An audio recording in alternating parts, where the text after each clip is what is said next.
اللہم ربی یسر ولا تعسر وتمم بالخیر وبک نستعین یا فتاح۔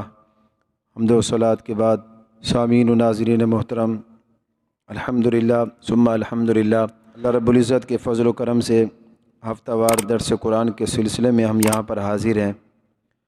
اپنے درس کا آغاز کرنے سے پہلے ہم دعا گو ہیں۔ آج بروز اتوار 3 جنوری حضور قبلہ امیر المجاہدین، محافظ ناموس رسالت، محافظ عقیدہ ختم نبوت، استاذ العلماء، شیخ الحدیث و تفسیر حضرت علامہ مولانا حافظ خادم حسین رضوی رحمۃ اللہ تعالی علیہ، آپ رحمۃ اللہ تعالی علیہ کا آج چہلم شریف تھا۔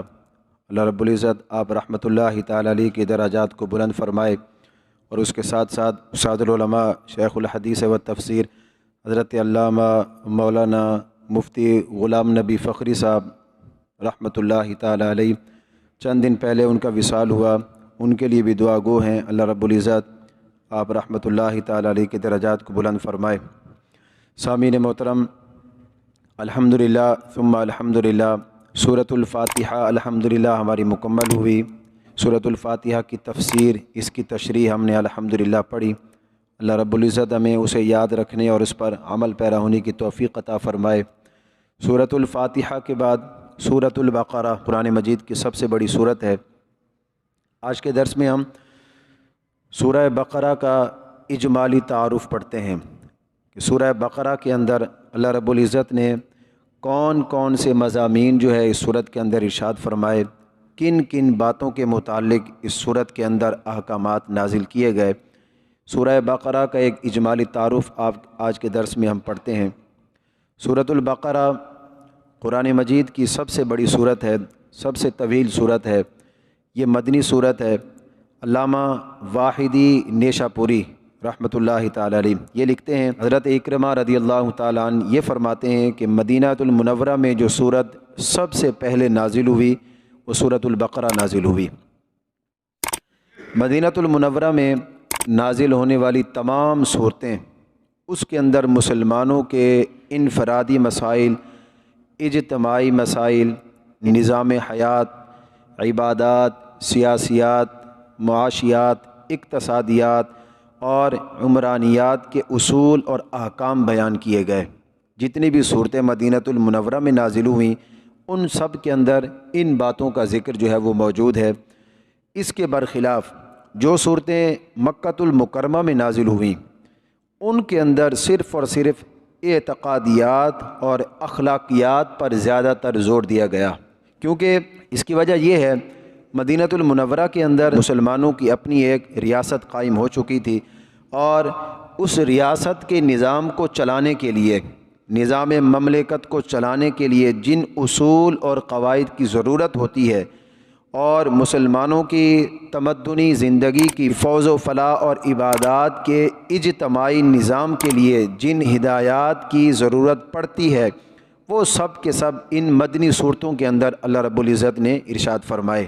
کیونکہ ایک ریاست قائم ہو چکی تھی، اب اس ریاست کو کیسے چلانا ہے، تو وہ ساری باتیں مدنی صورتوں کے اندر موجود ہیں، اور خصوصیت کے ساتھ یہ ساری باتیں سب سے زیادہ سورۃ البقرہ میں اللہ رب العزت نے ارشاد فرمائیں۔ عبادات کے حوالے سے اجتماعی نظام جو مسلمان کو چاہیے تھا وہ اللہ رب العزت نے مدنی صورتوں میں نازل فرمائی۔ عقائد اسلامیہ کی اساس کس چیز پر ہے؟ ایمان بالغیب، غیب پر ایمان لانا، بغیر دیکھے اللہ رب العزت کو وحدہ لا شریک ماننا، یہ ایمان بالغیب ہے۔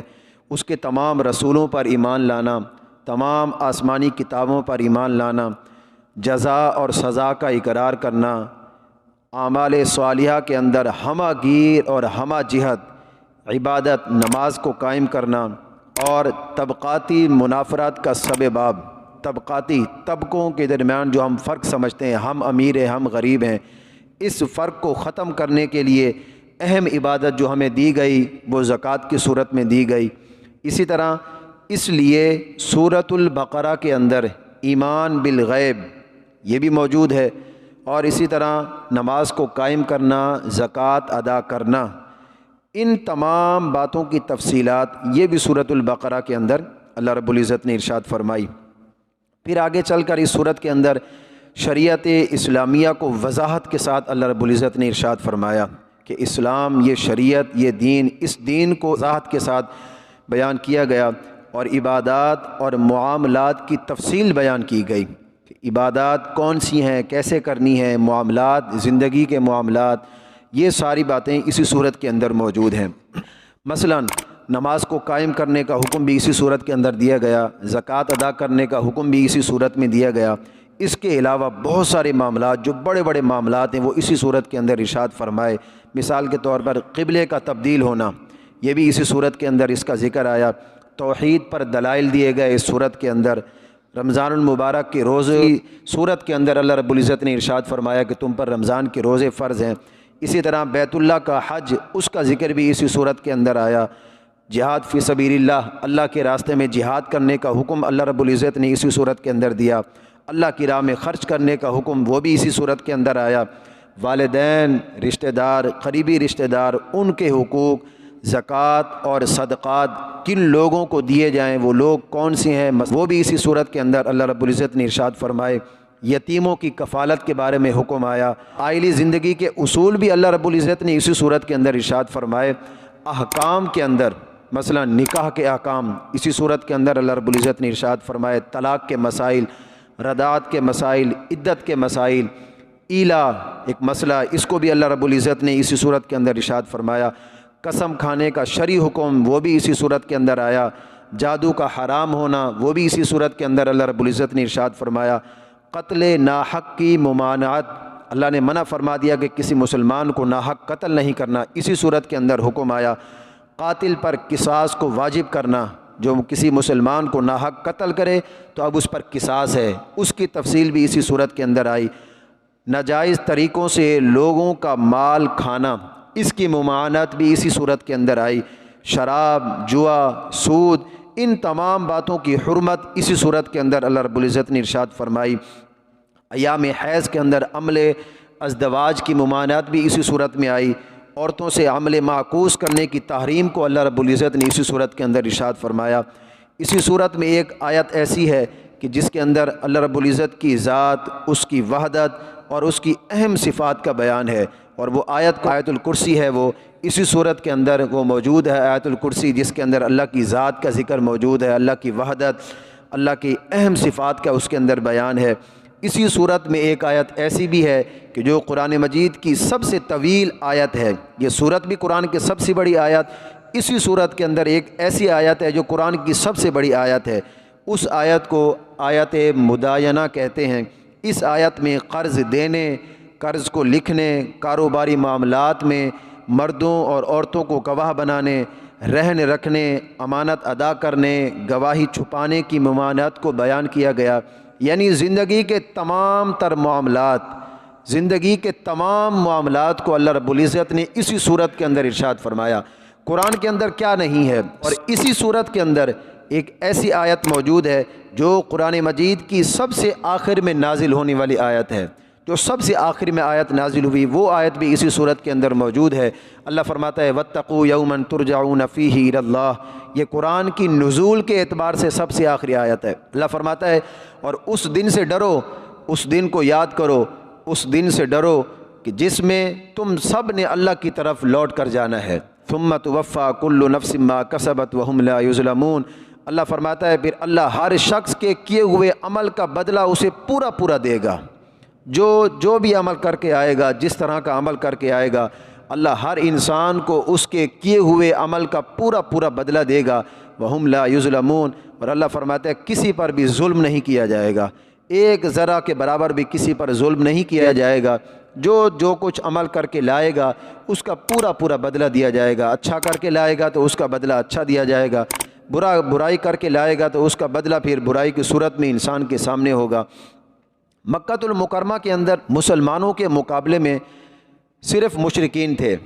مکہ کے اندر مسلمانوں کے مقابلے میں اور کوئی نہیں تھا، صرف مشرکین وہاں موجود تھے۔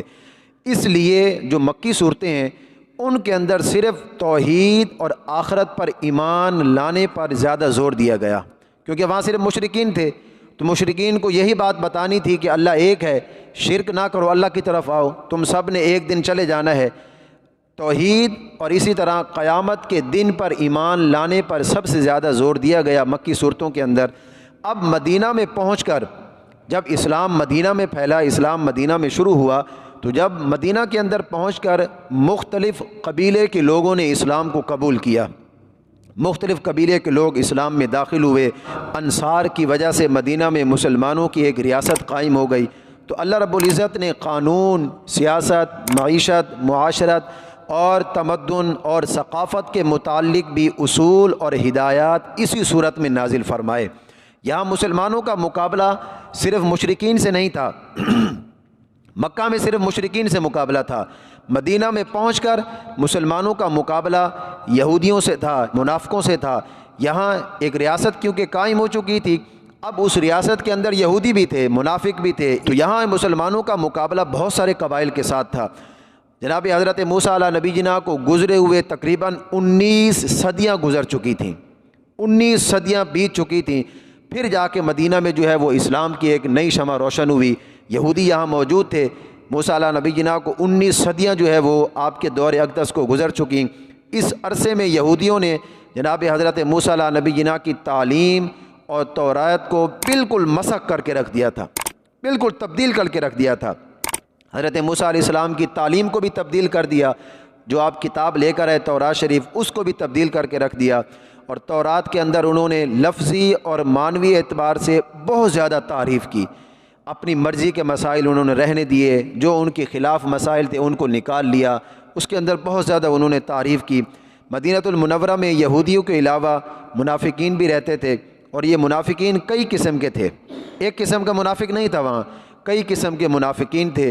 سورہ بقرہ کے اندر کفار، مشرکین، یہود و نصارہ، منافقین، سب کے متعلق اللہ رب العزت نے احکامات نازل فرمائے، سب کے بارے میں اللہ رب العزت نے آیات نازل فرمائی۔ سورۃ الفاتحہ میں اس دعا کی تعلیم بھی دی گئی، مسلمانوں کو اس دعا کی تعلیم دی گئی کہ اللہ رب العزت سے ہدایت طلب کی جائے، اور اس دعا کی استجابت کے طور پر، اس دعا کی وہ دعا قبول کیسے ہوگی، اس دعا کی استجابت کے طور پر اللہ رب العزت نے سورہ بقرہ کے اندر مسلمانوں کے لیے صراط مستقیم بیان فرمایا۔ کامل مومنوں کی صفات کو اللہ رب العزت نے اسی صورت میں ارشاد فرمایا۔ کون کامل مومن ہے، اس کی صفت بھی اسی صورت کے اندر موجود ہے۔ ان کے مخالف، اب مومن کے مقابلے میں کافر آتا ہے، کامل مومن کی صفت کو بھی ارشاد فرمایا، اور ان کے مخالف کفار اور مشرکین کی نشانیاں بھی اللہ رب العزت نے ارشاد فرمائی کہ مشرک اس کی نشانی کیا ہوتی ہے، کس طرح تم اسے پہچانو گے، کافر کی نشانی کیا ہوتی ہے، اس کو تم کس طرح پہچانو گے۔ اس صورت کا خلاصہ یہ ہے، دنیا و آخرت کی سعادت کا مبنی کیا ہے۔ اگر انسان کو دنیا و آخرت میں کامیاب ہونا ہے تو وہ کیا کرے، کون سی ایسی بنیاد ہے کہ جس پر انسان رہ کر دنیا و آخرت میں کامیاب ہو سکتا ہے۔ اسی صورت کے اندر بتا دیا گیا کہ دنیا و آخرت کی سعادت کا مبنی صرف اور صرف دین اسلام کی اتباع اور شریعت اسلام پر استقامت ہے۔ اگر انسان دنیا و آخرت میں کامیاب ہونا چاہتا ہے تو اس کے لیے ضروری یہ ہے کہ وہ دین کی اتباع کرے، دین کی پیروی کرے اور دین پر قائم رہے۔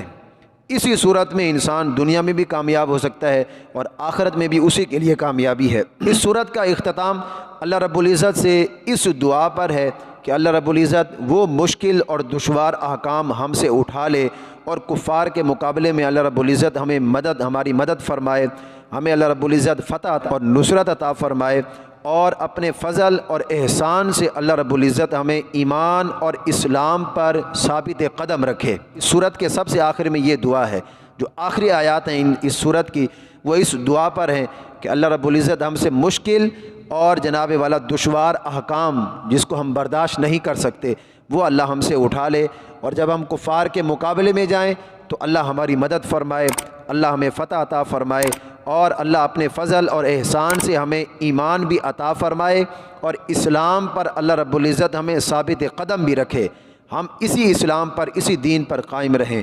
تو یہ سورۃ البقرہ کا ایک اجمالی تعارف ہے، کون کون سے مضامین، کون کون سی باتیں اللہ رب العزت نے، کون کون سے احکام اس صورت کے اندر ارشاد فرمائے۔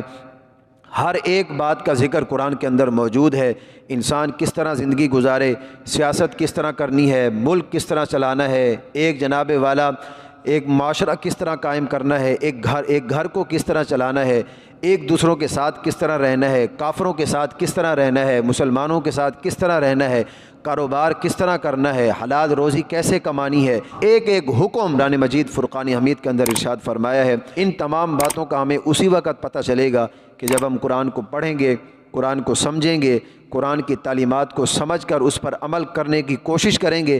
ہم نے کوشش کرنی ہے، مدد اللہ نے کرنی ہے۔ تو جب ہم قرآن کو پڑھیں گے، اس کی تعلیمات کو سمجھیں گے اور پھر اس پر عمل کرنے کی کوشش بھی کریں گے، تو صحیح معنوں میں ہم پھر اللہ کے ان احکامات پر پورا اتریں گے جن احکامات کے بارے میں اللہ رب العزت نے اس طویل سورت کے اندر تمام باتیں ارشاد فرمائیں۔ انشاءاللہ العزیز ہم اس سورت کے بارے میں، اس کی جو فضیلت ہے بہت بڑی فضیلت ہے، جس طرح یہ سورت خود بڑی ہے اس کی فضیلت بھی بہت بڑی ہے، بہت بڑی اس کی عظمتیں ہیں، برکتیں ہیں۔ اور اس سورت کا نام سورہ بقرہ کیوں رکھا گیا اس کے بارے میں بھی انشاءاللہ ہم اگلے درس میں پڑھیں گے۔ بارگاہ الہی میں دعا کرتے ہیں رب العالمین ہم تمام مسلمانوں کو قرآن مجید پڑھنے، قرآن کو سمجھنے اور قرآن کی تعلیمات پر عمل پیرا ہونے کی توفیق عطا فرمائے۔ وآخر دعوانا ان الحمد للہ۔